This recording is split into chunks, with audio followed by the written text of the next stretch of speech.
কে হচ্ছেন নতুন রাষ্ট্রপতি? আসিফ নজরুলের মতামত।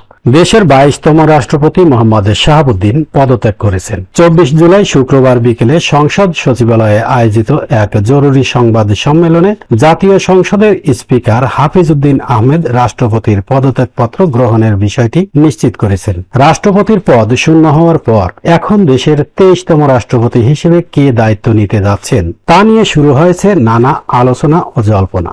বাংলাদেশের পরবর্তী রাষ্ট্রপতি নির্বাচন নিয়ে আলোচনা চলার মধ্যেই নিজের পছন্দের প্রার্থীর নাম জানিয়েছেন অন্তর্বর্তী সরকারের সাবেক আইন উপদেষ্টা ডক্টর আসিফ নজরুল। সামাজিক যোগাযোগ মাধ্যম ফেসবুকে দেওয়া এক স্ট্যাটাসে তিনি রাজনীতিবিদদের মধ্যে স্থানীয় সরকার মন্ত্রী মির্জা ফখরুল ইসলাম আলমগীরকে রাষ্ট্রপতি পদের জন্য সবচেয়ে যোগ্য প্রার্থী হিসেবে উল্লেখ করেছেন। ফেসবুকে দেওয়া ওই স্ট্যাটাসে ডক্টর আসিফ নজরুল লিখেছেন, আমার মতে মির্জা ফখরুল ইসলাম আলমগীর এ পদে যোগ্য ব্যক্তি। শেখ হাসিনার দুঃশাসনকালে তিনি মহাসচিব হিসেবে দলের হাল ধরেছেন, বহুভাবে নির্যাতিত হয়েছেন এবং অনেক ত্যাগ স্বীকার করেছেন। রাজনীতিবিদদের মধ্যে তিনি মডারেটর, সদাচারী ও সুবক্তা হিসেবে অগ্রগণ্য।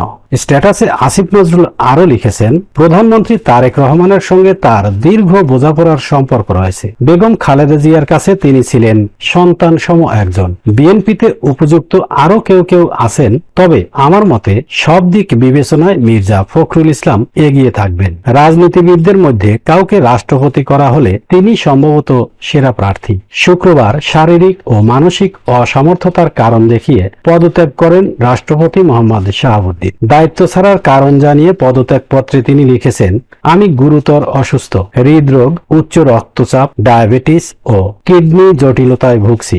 আমার হৃদযন্ত্রে বাইপাস সার্জারি হয়েছে। ইদানিং স্বাস্থ্য পরীক্ষায় অটোনমিক নিউরোপ্যাথি নামক রোগ শনাক্ত হয়েছে। এই রোগের কারণে আমি মাঝে মাঝে ক্ষণিক অচেতন হয়ে যাই।